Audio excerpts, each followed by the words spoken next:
Welcome to the Encore Audio Archives YouTube channel. I'm Taper Dave, and this is my channel. I've uploaded hundreds of talks here that I've recorded at meetings in West LA, and I've also recorded conventions starting in 2013. I've got a bunch of those up. And Walt and Mary Murray, the original owners of Encore Audio Archives, started the company in the 80s, and Walt recorded Joe and Charlie's and a bunch of stuff down in Vista, California. My sobriety date is June 20th of 1994.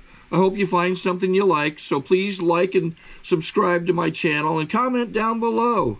If you want to hear something that I don't have or that you don't see, I'll see that I get it. Anyways, take care and have a great day if you want to. Let's welcome our speaker today, Rue. Yay.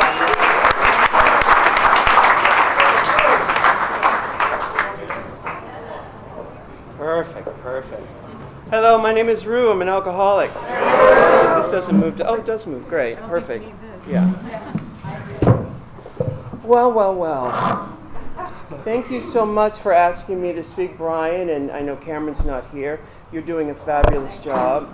Everybody is just wonderful. We're going to have some fun this morning, because that's what this program is about. We're not a glum lot. Now, I did notice that there is a child in the room. I'm gonna not use any bad words, and if I slip, he's heard worse. All right, well, if I slip up, just know that the man at the podium is a very sick man.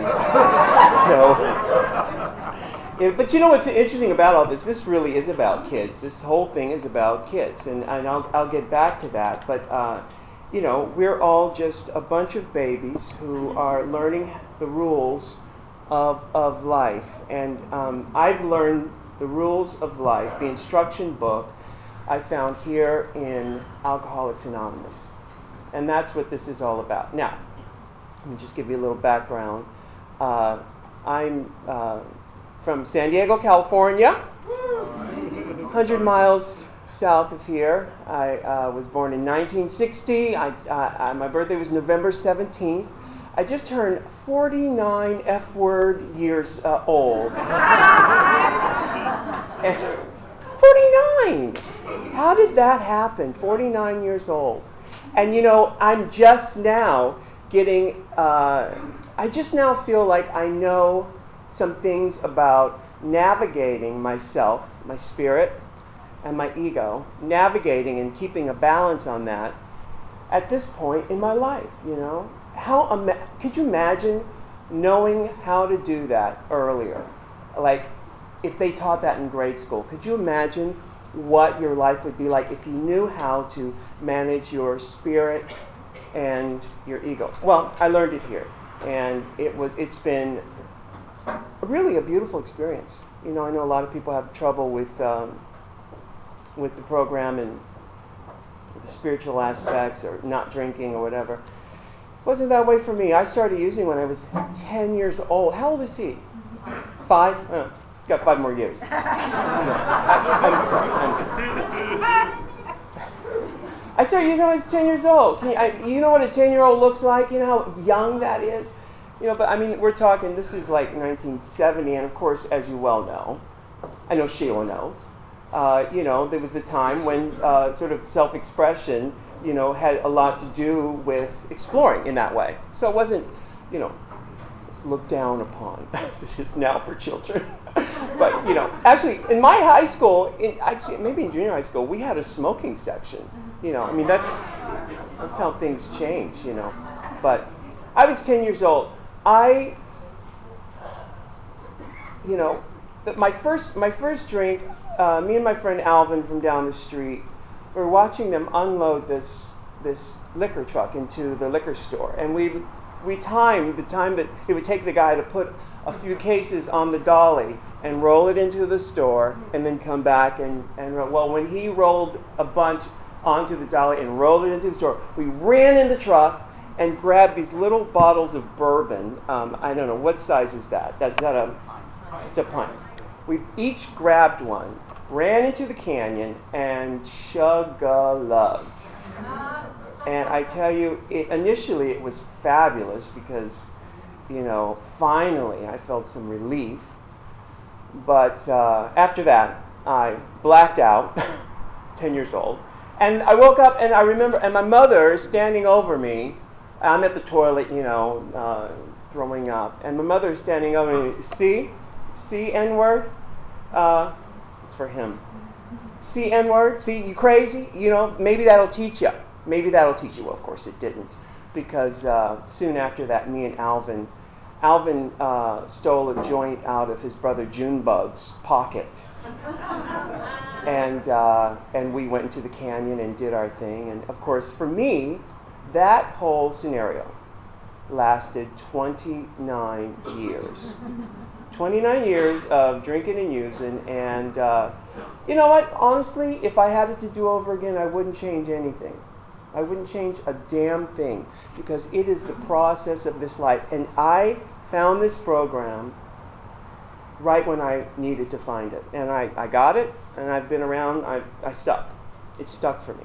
Because again, I said I was born in 1960, so around the 70s was the whole self-help evolution thing. And so I was always looking, I was always interested in that, but I was always looking for this. I was always looking for something to show me how you live on this planet, As a little boy, I always felt like such an alien. I grew up in a house with all girls, and I was such an oddball. And I just saw colors. I saw the colors, I felt my emotions, and I knew that I needed to probably turn that down a little bit. It frightens people. It frightens people, It frightens me, When I remember being 5 years old, and my mother looking at me, saying, "Rue, you are too GD sensitive. You are too GD sensitive." Wait a minute, let me just say this. I worked in morning radio for many years in New York, and I prided myself on the fact that I never said a cuss word on the air. I never did. So I'm doing really good. She said, "Rue, you are too GD sensitive." I was 5 years old at the time. Of course I was sensitive. But you know what? I know what she was doing. I know now that she, in her way, was trying to protect me from a lot of the emotional pitfalls that she had experienced. She wanted me to toughen up so that I wouldn't have to go through some of those terrible emotional things that she did. I know that now. I didn't know that then. But I know that now.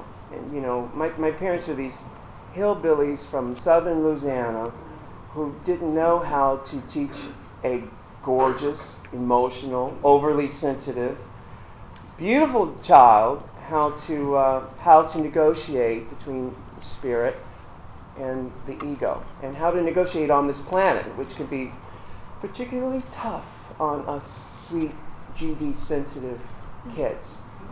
So, I understood. I understood what she was doing. So I found drugs and alcohol, and it was sort of a deferment program for me. It allowed me to put off learning how to negotiate those things until I could find you, until I can find this. And it worked for a good long time until it stopped working. Actually, in those 29 years, probably, the last 10 were just hideous. But those first 20, I had a great time. I had a great time. And I'm making no excuses. I don't believe there is such thing as right or wrong on this planet. I think that there is experience. And to have an experience in this realm, you have to have polar opposites. You have to have this extreme with this extreme. You can't just have this all good. Otherwise, you can't bounce it off of anything. You can't have an experience. And I thoroughly believe we are, get this, we are spiritual beings having a human experience. That's the truth of what we are. That's what we're doing here. Now, in the time of having this human experience, you've got to learn some rules. You've got to learn how to do it. You've got to learn how to manage this incredible power that we have, So, a little oddball kid, found drugs and alcohol, was off and running. And of course, needless to say, my hillbilly parents were just really out of control. Let me tell you one quick story here. when I was five, my mother poured gasoline all over my father's car. It was parked in the garage. And she's standing over on one side of the car with a book of matches. And she's saying, MF, I will light this MF car on fire for you, okay, Hunty? I will set it on fire. And he's saying, please, Tony, please. My mother's name was Tony. Please, don't do it. And when I remember this scene in my head, me and my sisters and the whole neighborhood were standing across the street, and I'm watching this scene as if I were a camera outside of my body. I'm looking at me and my sisters. I have 3 sisters. I'm looking at us as if I'm outside of my body, looking at this scene when I remember this. Now, eventually, Sister Harris from the church came and talked my mother out of lighting our family car and house on fire. So the scene was diverted. But, you know, what's important for me in remembering that scene is that I was out of my body. I don't remember coming back in. I don't remember coming back in. Human beings have to sort of defer or sort of leave your body. I'm going to keep it me.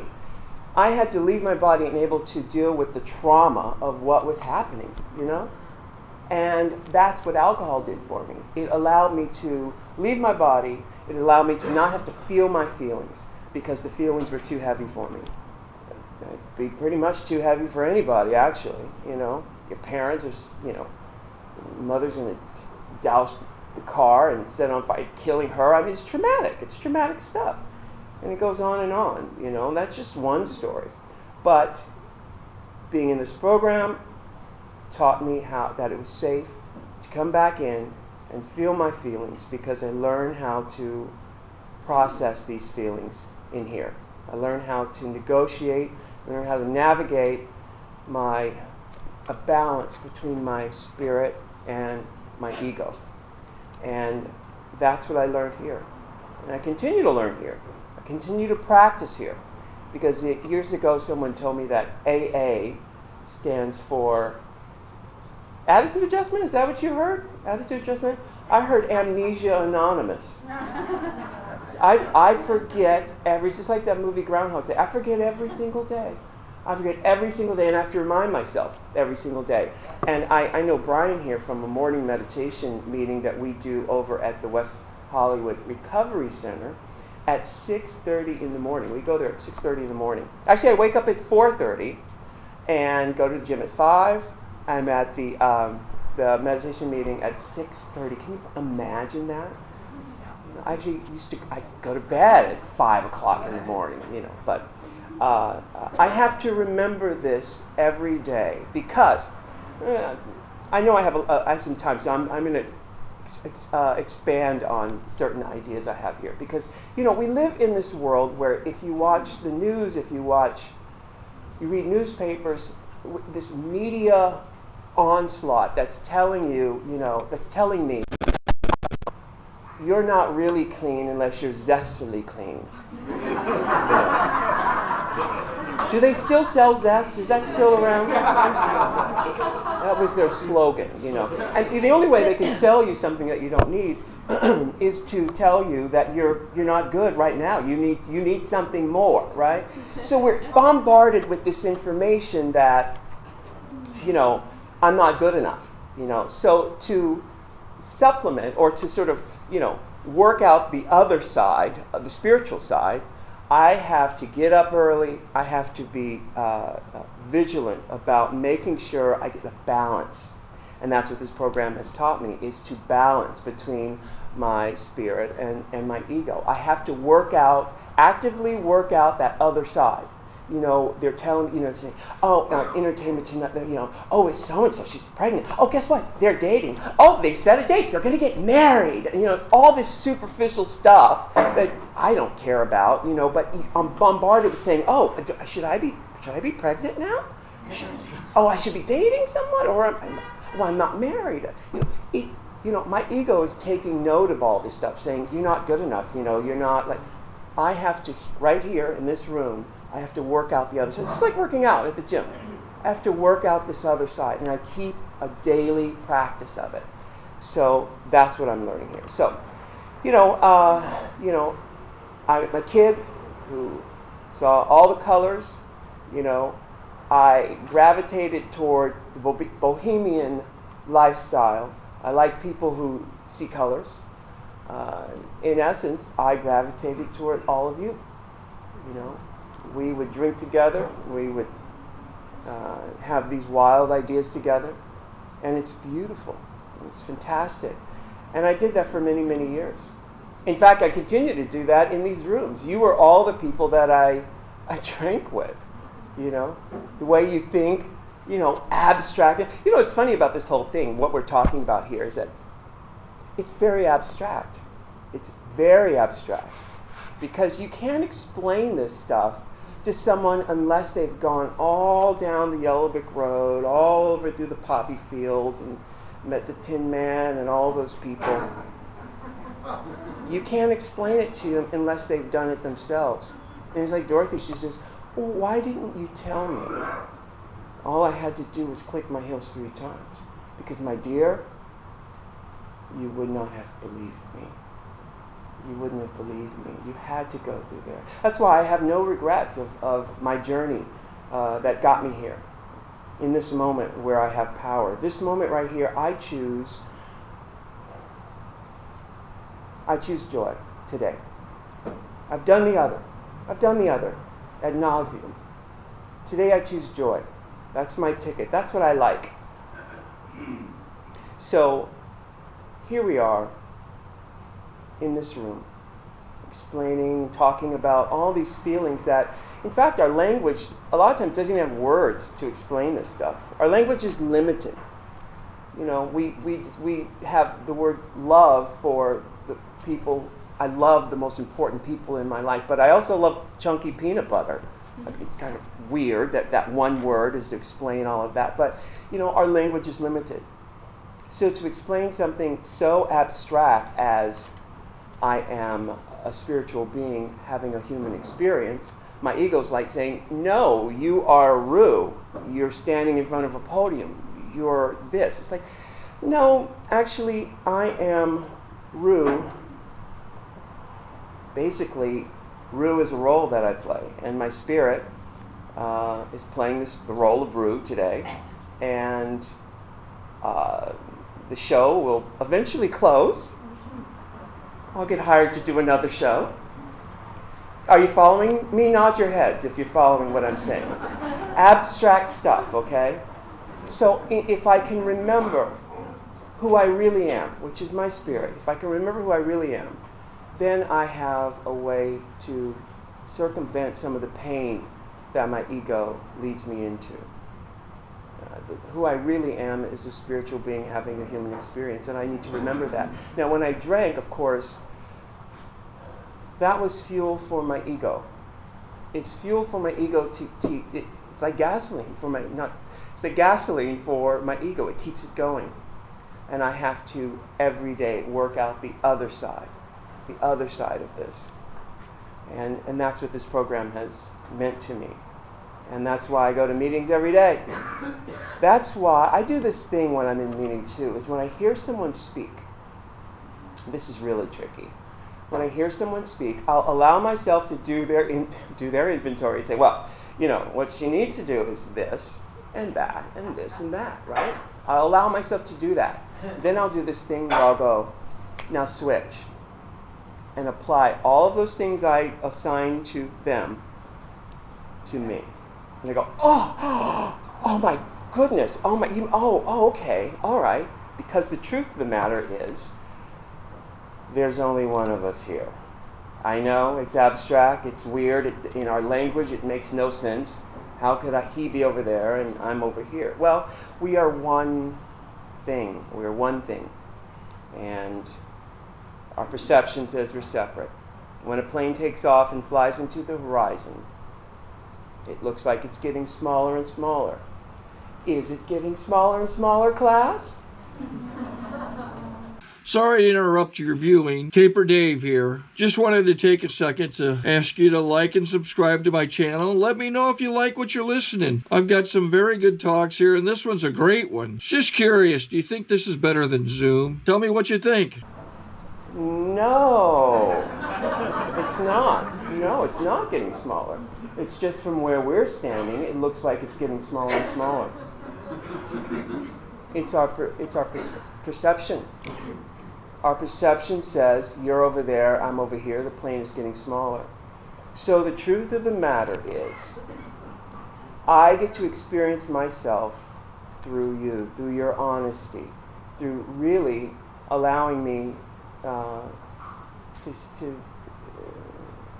feel your emotions and to feel your pain, you know. And it's a way to sort of override the system. You know, the system, say if this body were a machine, you know, the machine can't really have real knowledge of itself. I mean, crazy people don't know they're crazy, right? And I can't point at this finger with this finger. I can't point at this finger with this finger. It's the machine, it's a system, not a flaw, but it's just one of those things, right? So the way to override the system, and we figured it out here, is that we're not separate. But I can point to your finger. Give me your finger. Now I'm pointing at my own finger because you are me. And when you're honest, and when you're coming from a place of honesty and of emotion and feeling, I get to see and hear myself. I get to heal myself. And it's extraordinary, and that's what we do here. That's what we do. When you share about your feelings and when you are honest, you're allowing me to see myself. I can't look into my own eyes without the help of a mirror, but you are my mirror. That's what we do here in Alcoholics Anonymous. You're telling me the story of feeling less than and ugly or whatever, and I'm looking at you thinking, oh my God, you're the most beautiful thing I've ever seen in my life. You know, it's perception. It's a perception thing. This program, Alcoholics Anonymous, has taught me how to navigate and negotiate between my spirit self and my ego. And that sort of polar, there's night and day, there's black and white, that sort of thing is a mainstay of this realm that we're in. And learning how to negotiate and navigate in this realm it's not something they teach in school, you know. We had to go all the way down to the Tin Man, the poppy field, to figure out how to do this thing, how to do it. I always wonder what happened to Dorothy after Oz. Did she get a sponsor? She must have. She must have. But, you know, that's where we are now. You know, I used to go to these after-hour clubs with all of you in New York City. We're hanging out. I mean, the sun is coming up, and we are having a grand old time. But now we found this. We found this. It's really, you know, in fact, I'd take any drug people would give me. Say, what is it? It's like, you just put it in your mouth. Let's take it out. Sure, let's go. This ride here in AA has been that kind of fearlessness, that kind of adventure of going into that place that humans just don't go. We just don't go there. We don't talk about it. We're talking about our family. We're talking about it with very few friends. But we can talk about it here. And it has allowed me to be that beautiful child. I could say it. This is not coming from my ego. That gorgeous, beautiful child who's in all those colors. Just lovely. And I'm talking about you. Yeah, I'm talking about me, but I'm talking about you. That's who you are. Can you handle it? Can you stand it? I know that I drank because I couldn't stand it. It was too much. It was too much for them. It was too much for me. Too much to, it was too much. I didn't have the tools to process that kind of energy. You know, I was at the gym the other morning, and on my iPod I have this song called Unspeakable Joy. And it's by this woman called Kim English. She's a gospel singer. And this is a dance song. And it's like 140 BPMs or something like that. And I forgot that this song was in there, right? And I'm on the elliptical machine. I'm doing the thing. And this song comes on. And Hunty, I lost it. I'm at the gym and tears streaming down my eyes, just like this unspeakable joy came over me in listening to this song. And it was what this is all about. All of my electrical systems were overloaded. I was flooded with emotions, tears. And it was fabulous. It was beautiful. It was the kind of spiritual happening that I was trying to synthetically reproduce with drugs and alcohol, right? But it was real. It was now. I created it. You know what? I'm going to change that. I didn't create it. It's always there. You are a spiritual being having a human experience. The truth of who you are is unspeakable joy. Can you handle it? Oh, I'm going to preach up in here this Sunday morning. And you know what? We're not going to tell our egos what we're doing here. We'll leave them outside because the truth of who you really are is unspeakable joy. Can you handle it? Can you handle it? I couldn't. I had to turn the volume down because, well, quite frankly, I get beaten up in my neighborhood for it, you know? I'm not turning that S word down anymore. I am turning it all the way up. Can you handle it?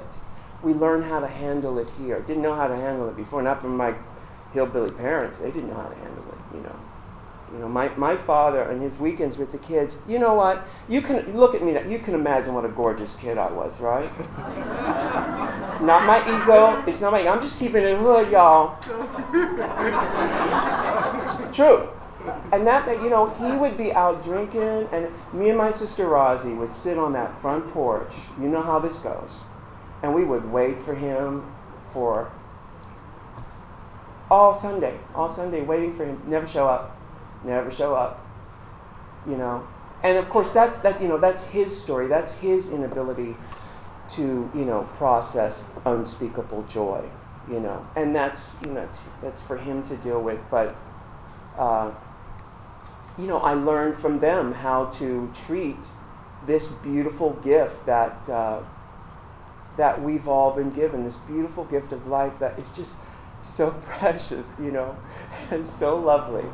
And I've learned here how to take that and enjoy it and not smother it in booze or try to put that poison in my body. I would put anything, I put anything in my body. I'm not doing that now. I choose joy today, unspeakable joy. I choose unspeakable joy. And it has been just fabulous. I go to meetings. I do the steps. I do some fellowship. I'm not as social as most people would think. I'm an introvert masquerading as an extrovert. And most people just really basically make me sick, basically. So yeah, it's true. It's true. But in this program, I do the things that I've been told to do, and I have found these truths to be real. Now listen, again, there's no right or wrong, there's no bad or good. You can choose whatever you want. Glasses half full or half empty. Both choices are correct. Both choices are correct. But you do have a choice, and one choice will bring you pain, and the other choice will bring you joy. Can you handle it? Are you ready for it? You know, it's your decision. Today I choose joy. That's where I am today. I learned that here in Alcoholics Anonymous. I continue to learn it because I forget it every day. I have to take care of my little boy. You know, don't watch too much entertainment tonight. I do watch Judge Judy, though. Live for Judge Judy. But I'm careful about what I put in my body. I'm mindful about the thoughts I think. I'm able to decipher and negotiate ego-based thoughts from spirit-based thoughts. And in these 10 years I've been in this program, this consciousness has been there. In the morning when I wake up, there's the voice says, we're going to go to the gym. And I think, maybe I'll not go today. I say, and the voice says, Rue, go on, baby. Go on. Do it. That's what I've developed here in these 10 years. That's what I've allowed to come in to my experience. And the truth is, what's funny about this is that this is not something I've had to learn. This is something I've had to remember, because the truth of who I really am is a spiritual being having a human experience. That will never change. This body here, this gorgeous body of mine, it will turn to dust, and that's fine. I've had a great time with it. Great time.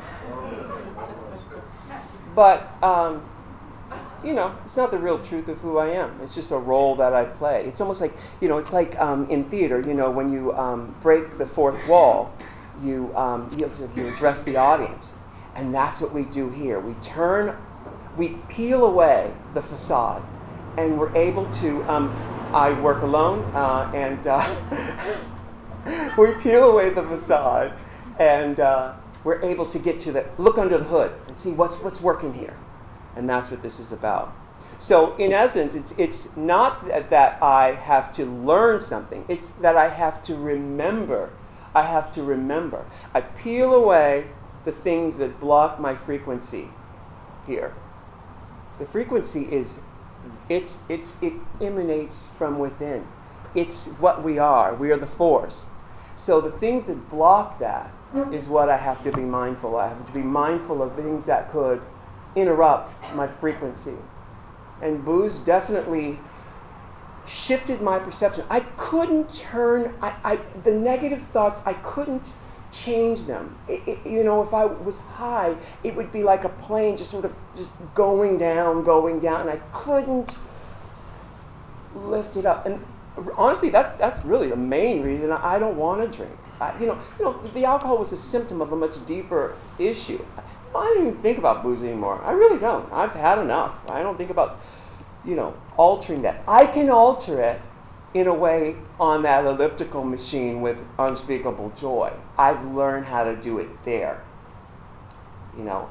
Okay, I have a little issue with shopping. Okay.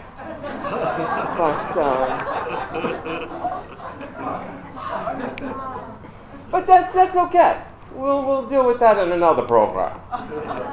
But I just, I'm having a great time. I'm 49 years old. How the hell did that happen? I don't know how that happened. But I'm telling you, a friend of mine, I just had my birthday in November. I'm going to close real soon. Said, he's going to start celebrating his 50th birthday. We're the same age now, so that once a week until his 50th birthday, he's going to do some celebration. Some type of birthday celebration. Now, I'm going to challenge each of you today in this room to do something for yourself in that way, to celebrate how F-word beautiful you are. To celebrate this unspeakable joy that is housed in this membrane of skin, fragile, whatever this thing is. I don't know, whatever. It's very fragile. I challenge you. Take care of it. Celebrate it. Love it. Love it like it was that. I don't know if you've seen this kid over here, the most gorgeous kid in the world. I'm glad he's here. I'm glad I haven't said the F word either. But when you see him, when you see any kid, say, that's me right there. That's me. Because we're not separate from one another. We're not separate. Take care of your baby. Take care of him. Because you know that child will act out if you don't. Take care of him. I challenge you in this whole year. I'm going to be doing it until my 50th birthday, November 17th, 2010. I am going to be celebrating. Brian knows this about me. I'm going to close. I will change clothes 3 times a day, 4 times if I can do it. 4 times. Later on, check out my outfit. Know that this is my second outfit of the day. Now that's superficial, but it is an act that I am doing to celebrate myself, to say, you know what? My hillbilly parents may not have appreciated all of this right here, ladies and gentlemen. But you know what? I am. I learned that here in Alcoholics Anonymous. I learned the tools. I learned how to process this stuff. I learned how to navigate and negotiate between my ego mind and my spirit. And I am loving it. Unspeakable joy. Can you handle it? Thank you, ladies and gentlemen. Here's a chair right here. I think we got a great talk going on here. Thanks for watching the channel. Taper Dave here. Just curious. Do you think this is better than Zoom? Okay, this is how I prepare my drone for launching. I like to do it inside the cab of my truck so I'm not standing outside in the weather.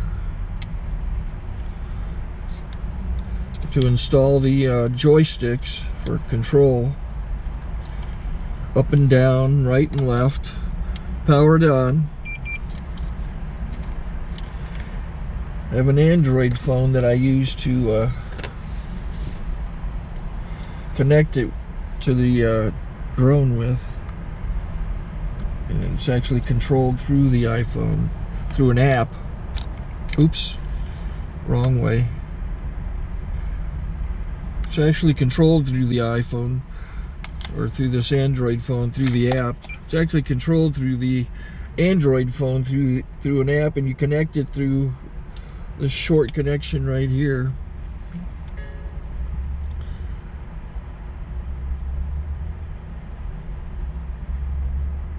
Remote control connected. Remote control is connected. So I pull out the drone. I have to extend the legs. Long legs extended first, then the short legs. Remove the gimbal protector. Set that aside, then power it on one short burst, then one long burst. I lay it down. So I have to go to calibrate. So the drone's not connected yet. It shows you here as this drone gets disconnected, even though the remote's powered on. So the drone has to establish it's connected. So I go into the app to calibration mode. First I'll calibrate the remote controller. Start calibration. Out, in, out, in, up, down, and then this little wheel is to control the gimbal. So it's calibrated. Go to gimbal calibration, start calibration, and then it calibrates the gimbal. I don't know if that shows up. The gimbal's moving all over the place. Changes, you can see it on the video. And I'm calibrated to take off. It's acquired 7 satellites at the moment. There are 26 satellites up in the sky, which it has to acquire before you can take off. So it's connected. It's got enough satellites. This is white. I can go to press this little arrow button, swipe right to take off, and it would start the motors if I slid this to the right. But I'll wait till I get outside. Don't want to do it inside.